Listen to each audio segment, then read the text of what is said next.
Welcome to the Zoe Routh Leadership Podcast, where we explore the future and what this means for your leadership. We ask the big questions. What's happening on the horizon? What does this mean for us? And most importantly, what skills do I need now for leadership of the future? It's time to explore. Let's go. Hello, it's Zoe and welcome to a solosode. My question for you this week is, what are you doing for yourself lately? And we're going to explore some key pieces I would love for you to reflect on around that. Meanwhile, on Planet Human, very cool stuff. Have you heard about bio-solar roofs?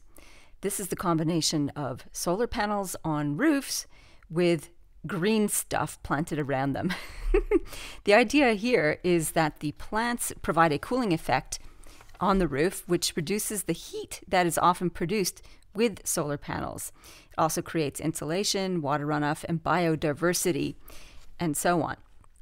And there's a great little experiment happening, a study by University of Technology in Sydney, where it has actually evaluated the impact of these biosolar roofs on the cooling effect of the building. And there's this great picture, we'll put a link in the show notes, to Barangaroo, a building in the Sydney CBD that has these biosolar roofs. So yeah, go Sydney. And we're going to see more of this in the future. It's something that I described in my novel, The Olympus Project, these green sleeved buildings. The idea meaning to A, build food, B, create some biodiversity in cramped conditions in cities, and cool the whole place down. So yeah, that's all coming, and it's already here, which is very cool. On Planet Zoe, by the time you listen to this, I'm recording before all this travel has happened, I will have been in Broome, which I'm really looking forward to. I haven't been out there for about 10 years. Rob's coming with me. He's never been to WA before, and Broome is far-flung northwestern Australia, where we can see the ocean. Beautiful. So I'm really looking forward to that, and it's going to be stinking hot. Not looking forward to that so much. From there, I'm going to Orange for a trip to work with New South Wales Department of Primary Industries for a day, and then to change it all up again, back out west to go to Margaret River, where I'll be working with the Singapore Immigration and Outback Initiative. So yeah. So I'm recording this before all this travel happens. By the time you listen, I'm back out for my third trip, I believe, to Western Australia. Phew! And also Terra Blanca. Terra Blanca is out and published in the world. You can read it for free in an ebook format or listen to the audiobook for free. Just go to zoerouth.com/bookish. And you will get a download instructions there. You just sign up for Bookish, which I publish about once a month, which is everything related to all things book, my books, books I'm reading and reviewing, etc. But the gist of it is you can read or listen to Terra Blanca electronically for free. And also in this episode, I'm going to include the first chapter. It is read by Lauren Williams, but it is digitally narrated. What does this mean? It means Lauren Williams, a real human, provided her voice in a cloning technology with a provider I use called DeepZen, and she licensed her voice. And you can use this AI voice to narrate your book. It's pretty good. Is it as good as a live human? Possibly not, because the voice doesn't necessarily amp up the emotion, the drama that I would if I was reading it, and I get really excited over different parts, etc. Not to say that I'm a brilliant narrator, just the difference between a live human and a digital one is there's still a difference, and yet the book is still pretty good. So for people like my father-in-law, whose eyesight is really bad, who can't actually read books anymore, listening is the perfect option. So go ahead and check it out, and tell me what you think. I'd love your thoughts. Either email me, zoe@zoerouth.com, or review it on Goodreads or Amazon or wherever you purchase books or review books or like to read about books. Okay, so that's all Terra Blanca. Also, you can order the paperback. I will be signing out, doing a limited print run. So if you would like a signed autograph copy, you can order that off my website. Just go to zoerouth.com and follow the links under books to Terra Blanca. All right, so that's Planet Zoe. Having a look at the last 3 episodes that we did, where I interviewed Oak, Peter, and Adrian, who was a series of gentlemen, what I found the theme that was connecting all of this was service to others, deep leadership service, and connection. How important it was for the military professionals, Oak and Peter in particular, as well as the normal run-of-the-mill human. Not that Adrian's run-of-the-mill, but those of us who are not in the military, how important connection is in a leadership context. This was reinforced again in a gathering of my amplifiers group for CEOs and senior executives. And consistently their feedback is their favorite part of the program is coming together with other leaders to talk, to learn from one another, to hear their stories, and to feel like they're not alone.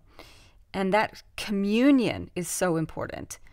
In fact, it's really fascinating, the research. I'm doing some work with the ACT government at the moment, and they've employed Orama, who does a lot of culture staff surveys.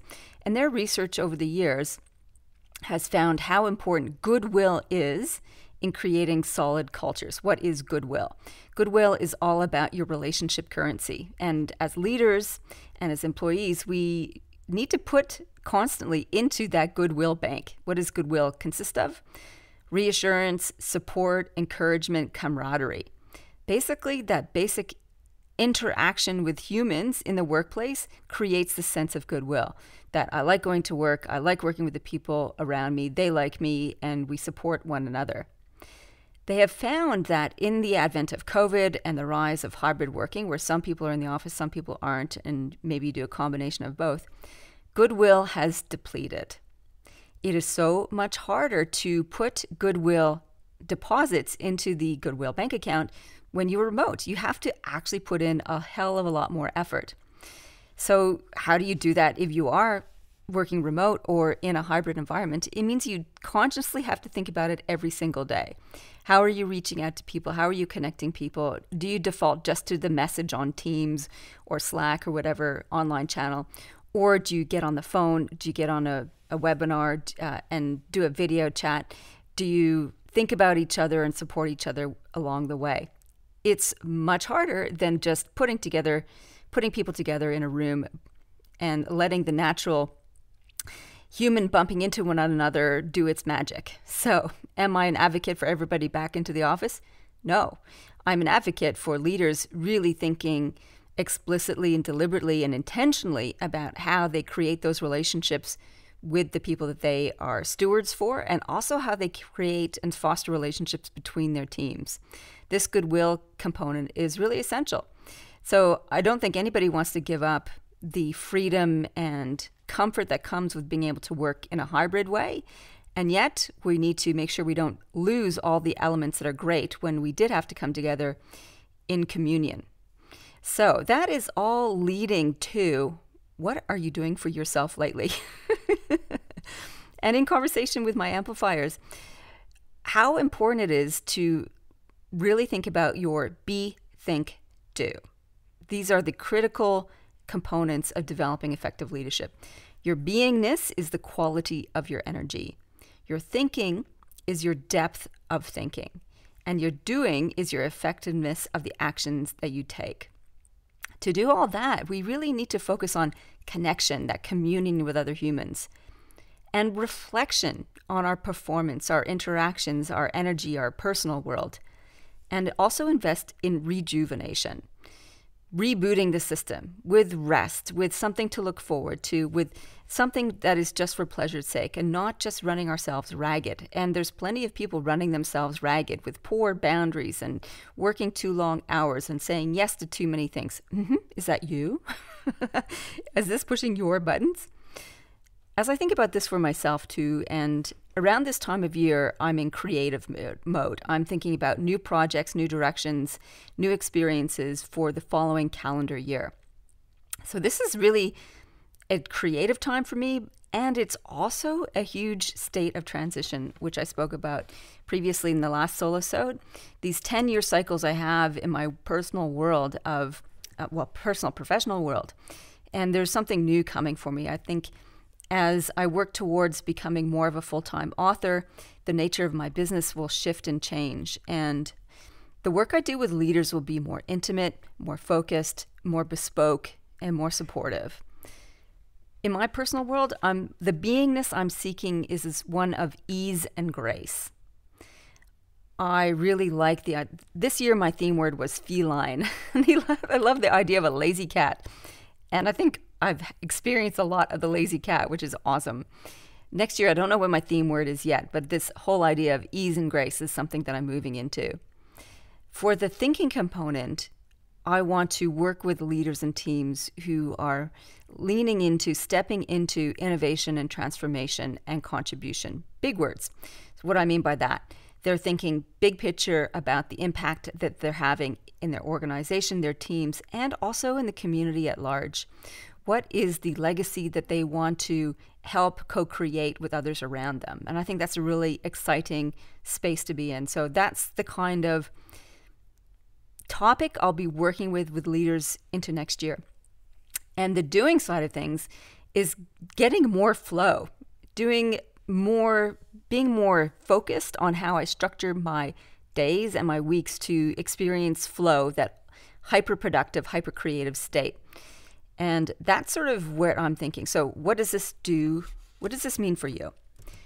Well, it's springtime here in Australia, and it's autumn in the Northern Hemisphere. Either way, it's time to weed your garden. So as you're looking at what's going on for you, it's time now to pluck obligations, pull them out.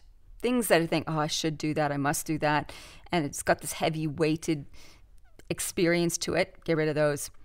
Have a look at the habits that don't serve you. What is dragging you down? What is chipping away at your energy as opposed to adding to it? So chip away, pull them out by the roots, those habits that don't serve you.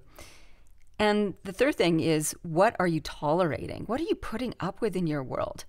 And it could be you're putting up with poor sleep. Maybe you're putting up with toxic relationships. Maybe you're putting up with not being quite in the right job, that you are no longer flourishing, that you are not feeling stretched, or you're being taken advantage of. There's all sorts of reasons why you might be tolerating things at work and in your personal world. It's time to pluck them out. And sticking with the gardening metaphor, it's time to plant. These are things that you could plant, and it applies also in autumn. You might plant new intentions. What do you intend for the next calendar year? Just as I mentioned what I'm intending for the next calendar year. And most importantly, what new connections can you make? What is happening in your support world? Have you got friendships and strong relationships around you? Are you reaching out to others and creating those shared experiences with one another? And lastly, what are you doing to nourish yourself? Life is so darn short. It just goes by in a flash. And I was thinking, as I often do, looking up at the moon, how eternal it is. And what was the thought I had this morning? I was doing running sprints, which is not often the time to be reflective, but it was not while I was sprinting, it was in the recovery phase. And I looked up the sky and the changing weather, and I thought, you know what? This planet will boil dry in 2 billion years. I won't be around to see that. None of us will, who are alive right now. And yet, there will be time that exists beyond that time. In fact, time is just an endless series of isness. And it was just the thought that plopped into my lap. And I'm like, what do I do with this? It's just amazing how quickly our life goes by. And it's within the context of something that is completely unfathomable to us. I can't conceive of 2 billion years. I can conceive of today. I can conceive of this week. I can conceive of the next year, 20 years, hopefully into my hundreds. That's my intention, to live well into my hundreds. And that's about it. And that is just a blip in the timeless oasis of space. So don't put up with stuff that doesn't support you. That's the main takeaway there. So for what I'm reading right now, I'm reading Canberra authors. I went to the Canberra Writers Festival for the first time, and it was just so exciting to be around other authors. And there's some amazing authors out there. I've just finished a book called The Stoning by Peter Papathanasio. And he's a Canberra author, and it's a thriller, which is a mystery thriller, crime thriller set in a rural Australian town. And his sentences are just so clean and crisp. It was delightful. And I'm getting set to read one of Jack Heath's books. Jack Heath is a prolific and very popular author. He writes both for young adults as well as for adults in the thriller genre as well. So I'm not really usually a crime thriller type of reader, but I'm excited to read all these amazing Canberra authors. I'm also reading Outlive by Peter Attia, and this is about longevity strategies. So the good news is, as I'm reading through, I'm like, yep, doing that, which is awesome. So hacking your biology to live well and longer is what I'm interested in that particular one. Coming up next on the show, we have an amazing interview with Oksana Kukurutsa.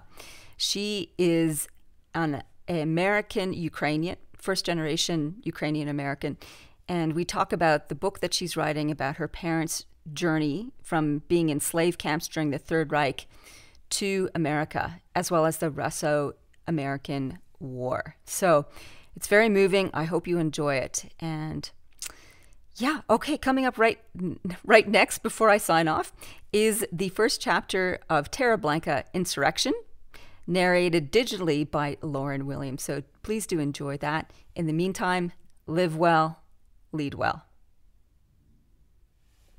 Inner Compass Australia presents Terra Blanca, Insurrection, a Gaia prequel by Zoe Routh.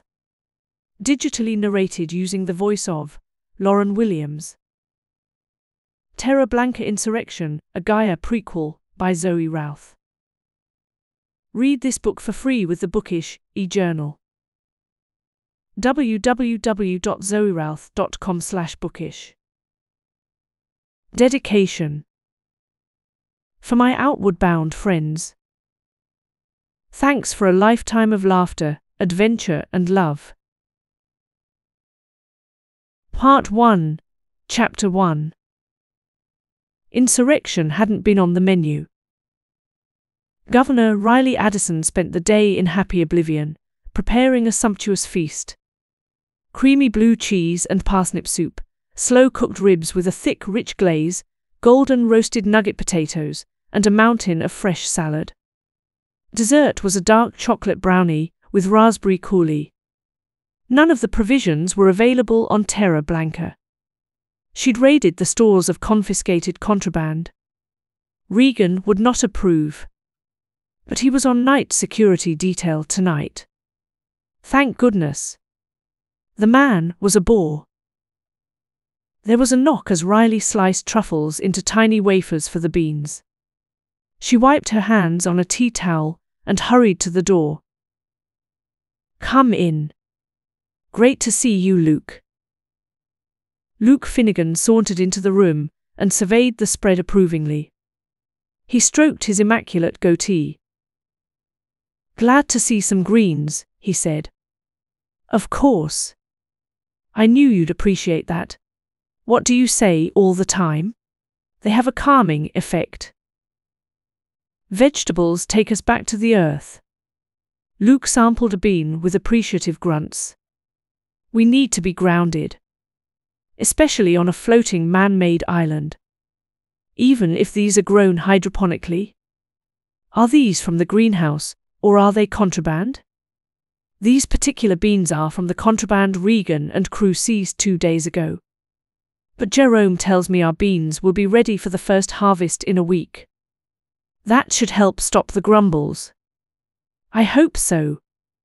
No one is happy about supply rations since the storm. It's not just the rations, Riley. You know that.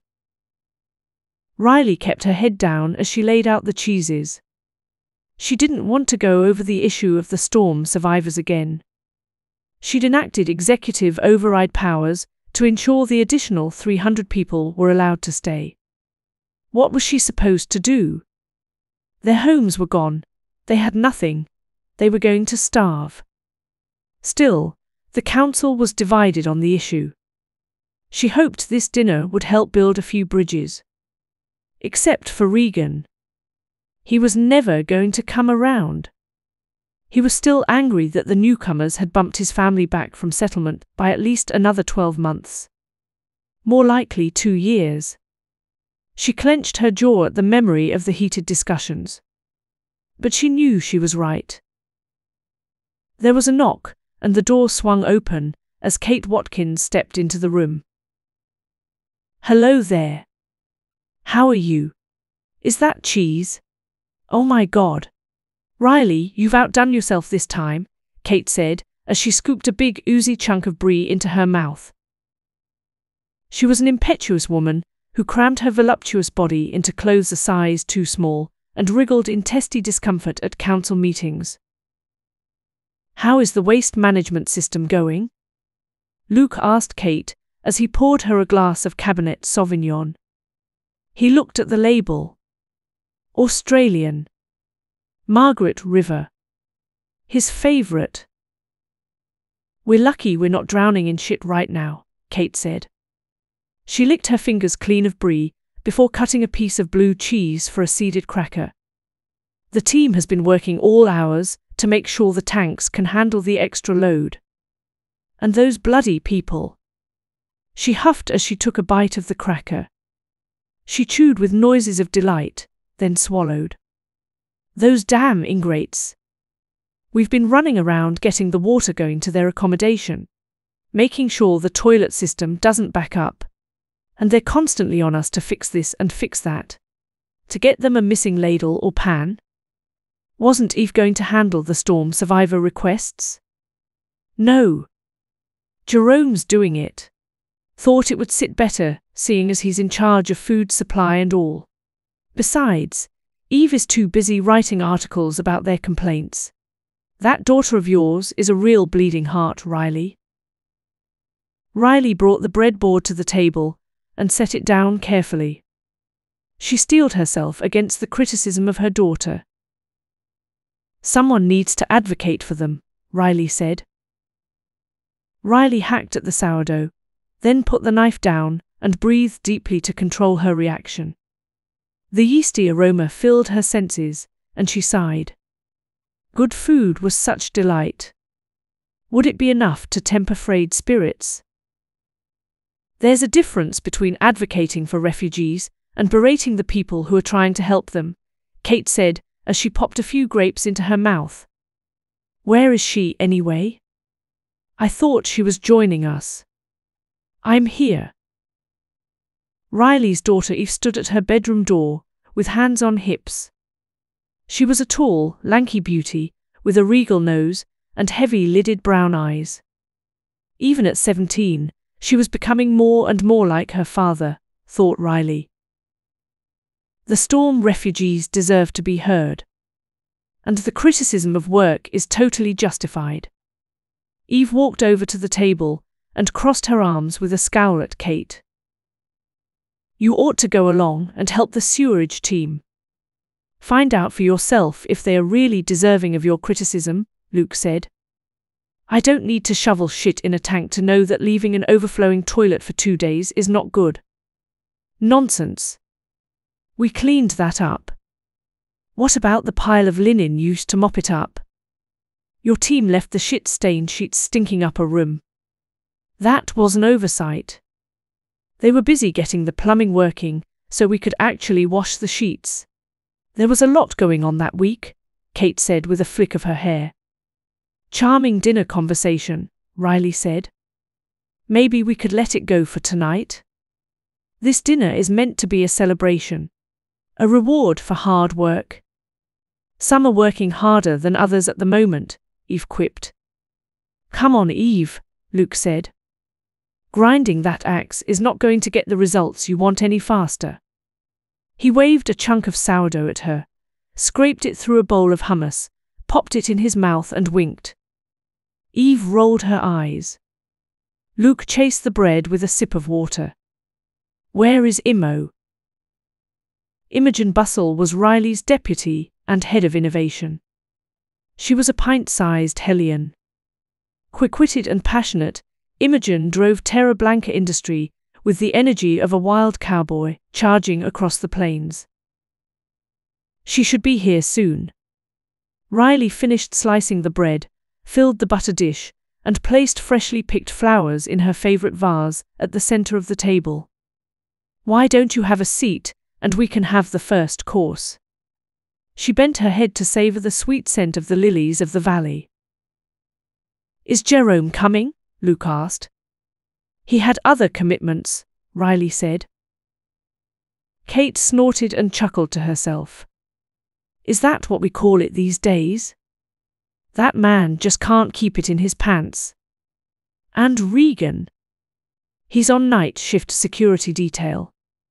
So, we're having a council dinner, a celebration dinner, without two of the council members. Luke's eyebrows wrinkled upwards. It's not an official council dinner, Riley said. She felt the heat rise in her cheeks. She sensed Luke studying her as she ladled the parsnip soup into a bowl for each of them. You didn't tell Regan, did you? Luke brushed his hands of crumbs and tilted his head to consider Riley more thoroughly. No, she sighed. No, I didn't. He doesn't know this is where the contraband ended up, does he? No. He doesn't. Riley rested the ladle on the drip saucer and lifted her head and her flaming cheeks to take in Luke's hardened gaze. That might not have been so wise, he said quietly. Maybe not. But it's done now. Besides, I checked it with Vincent. His analysis showed that this would be the most judicious way to dispose of the contraband. And it seemed like a better alternative than letting the community fight over it and turning the whole thing into a witch hunt. AIS don't always get it right. They often lack the broader context. Riley could feel her shoulders tighten. The food should have gone to the survivors, muttered Eve. And watch the original Terra Blancans protest again. Riley could feel frustration push the words from her mouth, regretting it almost instantly as the torrent of emotion took over. Terra Blancans have been on half rations since the storm. Giving the refugees this food would only have fanned the flames. The food needed to be eaten, or it would have been wasted. And I thought you all deserved some appreciation for the work you've been doing to get the second floating pod up to speed for the new arrivals. So here we are. She gestured to the sumptuous spread before them. Except for Regan. And Jerome, said Luke. And Imo. She's not here yet, interjected Kate, as Riley opened her mouth for a rebuke. Have we figured out who the smugglers are? Kate drained her glass of wine and reached for a refill. Riley took a moment to compose herself as Luke sat and served himself some of the beans. Not yet. Regan has a few suspicions, but so far, no definitive leads. Her voice was flat, her balloon of emotion deflated. Who does Regan think it is? Eve asked. He didn't say. The door swung open, and Imogen bustled in. Higher. Her face was flushed as if she'd been hurrying. Got caught up with the Doppelbots? A funny malfunction just then. They couldn't receive any signals. We had to do a comms reboot. Readings on the robots were down everywhere. That's strange. Is it fixed now? Luke asked. Not yet. They're investigating. Looks like some kind of jamming tech or satellite glitch. The weird thing is there was an unexplained power surge just before they went dark, like an unscheduled transmission, but we can't tell what was sent or where it went because the logs were wiped by the blackout. Wow, this is some spread. Some damn smuggler will be pretty pissed he missed his shipment. Whoa, Riley. Why so glum? This looks amazing. Imogen slid into a chair and picked up her spoon. She leaned over the bowl and sniffed. Blue cheese? Oh my word. That would have been hard to find. No one is running cattle anywhere near the mainland these days. Probably brought up from the US Midwest. They're still managing to hold out with some live herds. God knows how in this climate. Speaking of which, where is Mr. Hardcore Climate Man? Off apprehending someone for using too much biofuel. She slipped a spoonful of soup into her mouth and closed her eyes in delight. He's on security patrol, Luke said. He wasn't invited. Imogen put her spoon down. He wasn't invited. Does he know we're eating the contraband? No, he doesn't. I'll tell him later, all right, Riley said. Her voice rasped with irritation. Eve, I made your favorite. Ribs, Riley said. Remember when we had these? It must have been close to our last meal in the old town. I remember, Eve said, clipping her words. Her daughter's dark eyes flashed. Riley tried not to recoil, then simply sat down. She stared at her bowl, then lifted the spoon, and began a slow and deliberate consumption of the exquisite soup. The five of them ate in silence. After a while, they started sharing polite comments about how tasty it was. Riley said nothing and cleared the bowls. She hated herself for her petty anger, but she was at the edge of her tolerance. She was only trying to do the right thing. Damned for doing something nice, derided for making the tough calls that needed to be made. She was sick and tired of the criticism. She threw the spoons in the sink. The clatter pulled her up short. Time to regroup. She returned to the table with a steaming plate of ribs that made her mouth water. It had been years since she'd had real meat. It was the same for all of them. Secretly, she thanked the smugglers for stuffing up their run and falling foul of Regan's relentless vigilance. She would never admit this to anyone, of course. They'd have to torture her first. She offered the plate of ribs for Luke to help himself. He chose a small serve and placed it gently on his plate. Imo, Kate and he followed with no comments as Riley's eye continued to burn the air between them. Riley made a concerted effort to shift her emotional tone. Kate, how are things going with the second platform? How far are we away from having all the residences connected to water and power? Power's on. Drinking and cooking water is on. Effluent and waste management is problematic, but we're getting on top of it. Eve huffed and made a face. Riley ignored her. How are things at the wellness center, Luke? She continued her check of the team. All clear. Still 3 patients with head injuries amongst the mainland storm survivors that I'm holding for observation, given there is no furniture in the second residential platform. Any word on that? When can we let them bring their belongings on site? That's really up to Kate and her crew. The engineers need to sign off on water and power before we load the platform any more than it is now with the extra bodies. Not long now, Kate said, as she drilled her teeth with a toothpick. The gristle niggled her. Imo, I hear there might be some people with programming and IT skills among the survivors. Have you had a chance to check the report? I had a quick look, but it's really Jerome who needs the help. We've doubled demand with these storm survivors. With the rations and the broken machinery from the storm, food production is struggling again. I told Jerome he could recruit first, and then I'd check in once we stabilize food production. That's great. We need some good news. The protests haven't been pretty, and people seem quite upset at the moment, Luke said. Imogen offered Luke the cheese platter, which he waved away. Come on, live a little, Luke. You're not going to burst into flames if you eat something a little naughty. Besides, we can't let this go to waste. People would have our heads if they knew we were letting good chow like this go uneaten. Imogen elbowed him and put the platter down so she could load up a few crackers with the remnants of the cheese. Then she poured herself a generous glass of wine. Cab Sav. Yummo. Nice and dry, just the way I like it. She smacked her lips as the wine slipped down her throat. Any more before dessert? Riley returned to being the perfect host. The plates were messy with rib juice, the cheese was all but gone, and her guests leaned back and sighed in satisfaction. Maybe this wouldn't be such a difficult evening after all. Then there was a pounding on the door, and everything went to hell. Regan led the charge.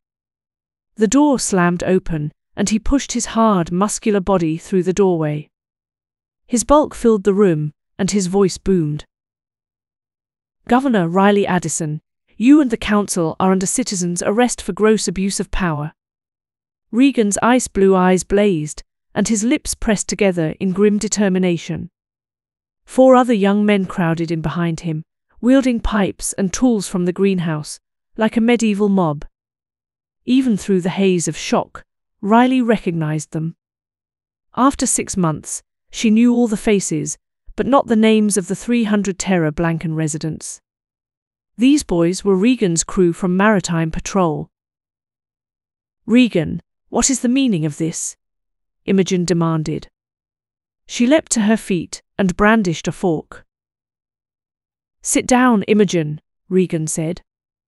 Something in the flint of his voice and the tilt of his towering frame cut down her resistance. Imogen stared at him, then lowered herself to perch on the chair, still clutching the fork. Regan held her gaze and let the silence suffocate. Riley watched as he stared at each one of them in turn. Kate's face was pale, and her sausage fingers batted her chest. Imogen glared, knuckles white from gripping the fork. Luke leaned back in his chair, arms crossed. He considered Regan and his fresh-faced mobsters with a detached curiosity. Eve was staring intently at Riley. She mouthed, "Do something," with a furious look. The accusation hit Riley in the chest. Eve was always complaining about Riley's indecisiveness. Her tendency to placate rather than challenge. Riley opened her mouth to say something, but found no voice. Regan threw her a warning glance. As I was saying, gross abuse of power. Even the kid is in on it. He eyeballed Eve. Quite the little smuggler, aren't we? Caught red-handed trying to dispose of the evidence. He waved at the remains of their dinner. The platter of ribs, thick and greasy, creamy rich cheeses with figs and grapes, a few bottles of wine. Riley's stomach churned. Out of the corner of her eye, she saw Eve's frightened face. Eve? Riley asked. But that's ridiculous. She's just a child, she's not a smuggler. Eve, tell him. But Eve's face betrayed the truth. Yes, tell him, Eve, Regan mocked.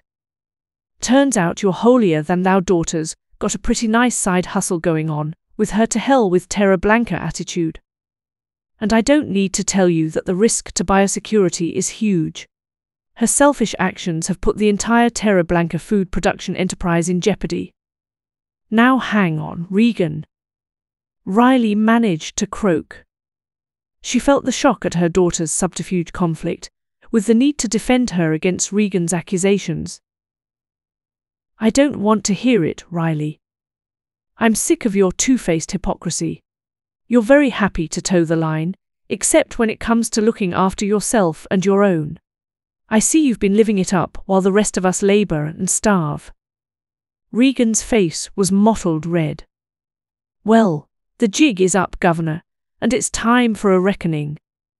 Boys, take these supplies to council chambers as evidence. Regan bent to peer into Riley's face. His breath was sour with onions and coffee. Riley could feel the heat of his body rolling off him. You and the council will stay right here until we're ready for the trial. Be a good girl and behave, won't you? The trial. The threat seared her mouth shut in shock, and she just glared at him. Don't do anything stupid, Governor. We'll be posting a guard right outside. Regan's goons grabbed the plates of food and bottles of wine, jostling the startled council members aside roughly. One of them elbowed Luke with malicious intent. "No need for that," said Luke. "We can all still be civilized, can't we?" Luke shuffled his chair to the side to allow the young man better access to the cheese plate in front of him. "The kid had the sense to look abashed," observed Riley. Luke simply nodded at him and stroked his goatee. Regan ushered his crew out the door, while giving Riley and the council one last jab. "At last, we'll have some justice around here," Regan barked. "Jeff will be standing guard until we're ready for you," he smiled and slammed the door shut. "Quick! Let's block the door." Imogen jumped up, with Eve behind her. They dragged a chair and upended a coffee table to form a barricade. Then the shouts and bangs began. "They must be attacking council chambers," Luke said with a frown. "They're trying to take control of the administration center." "Ha! No chance of that," Kate said. Color had come back to her face since the insurrectionists left the room. "Those folks are fighters.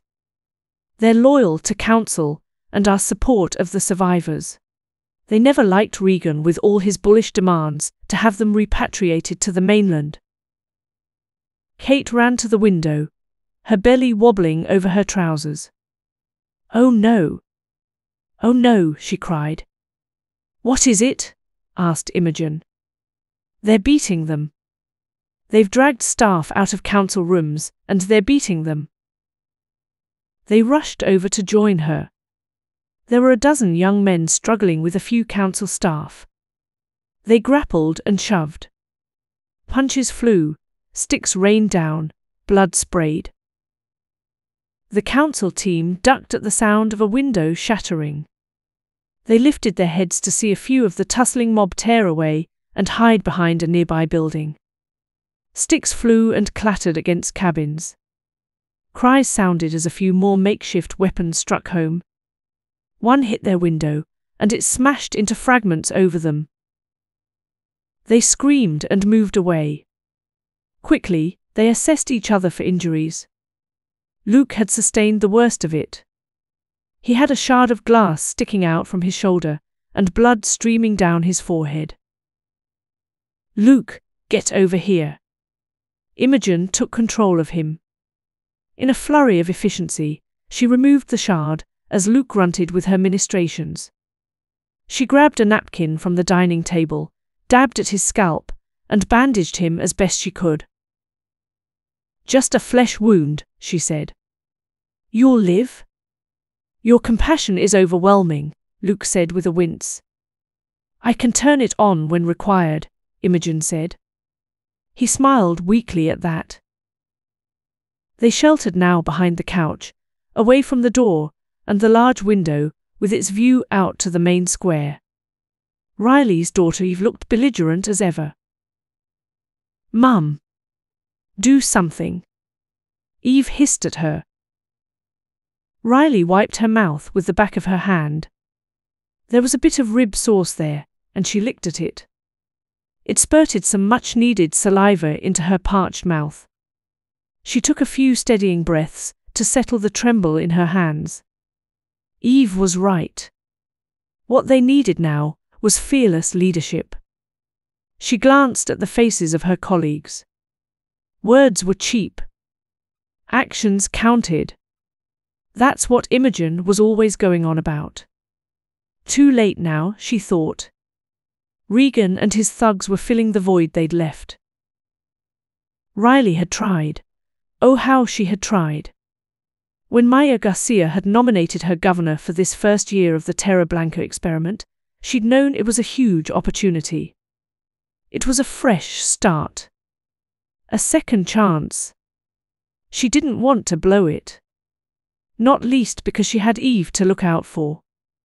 And they had nowhere else to go. Riley chanced a peek out the window. One of Regan's goons ran past, brandishing a piece of driftwood covered in blood. She ducked again, and cowered as another bang shook the cabin. The shock rattled her bones, and her heart flitted like a finch in a cage. What the hell were they doing out there, she thought. Those idiots would destroy all their hard work. The man-made island state and its beautiful buildings were only 6 months old. And those assholes were beating people. Regan Delage was tearing down Terra Blanca before they'd even had a chance. Riley's anger boiled. I'll smash Regan's head in myself, so help me God. How the hell had it come to this? They all took it seriously, this Terra Blanca. All the councillors. All the citizens. They were all determined to make it work. They all felt so fortunate to be there. Terra Blanca citizenship was by lottery, once they'd qualified, of course.